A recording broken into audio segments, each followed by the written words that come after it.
Қайырлы күн баршаңызға. Менің YouTube каналыма қош келдіңіздер. Арнама тіркеліп, колокольчик белгісін басуды ұмытпаңыздар. Бүгін сіздермен восточная корзина пирогының рецептісімен бөлісемін. Өте оңай жасалынады.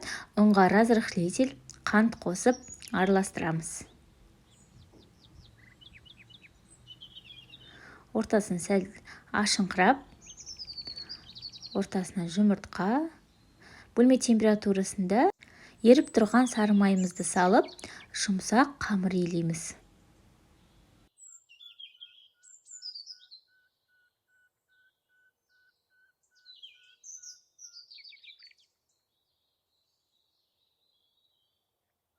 Осында бізде қамыр шығады, жүп жұмсақ болып, енді шамамен 30 минутқа тоңазытқышқа салып қоямыз.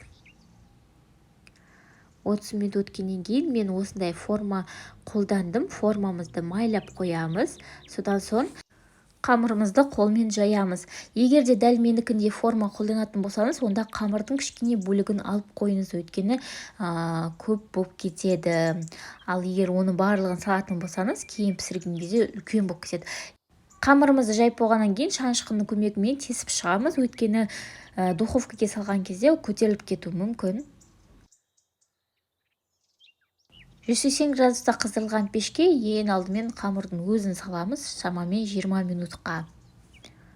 Духовкаға байланысты сәл қызарғанын күттіңіз. Енді сол уақытта біз салмасына кірісейік. Сгущенкада отта қыздырып аламыз. Содан соң оған грек жаңғағын және де мейізді салып, жемендеп араластырып, осылай оттың астын сөндіреміз.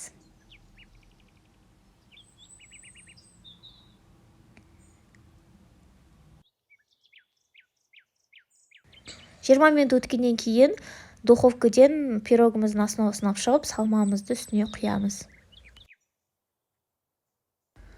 Содан соң 180 градуста қыздырылған пешке тағы да шамамен 10-15 минутқа қоямыз.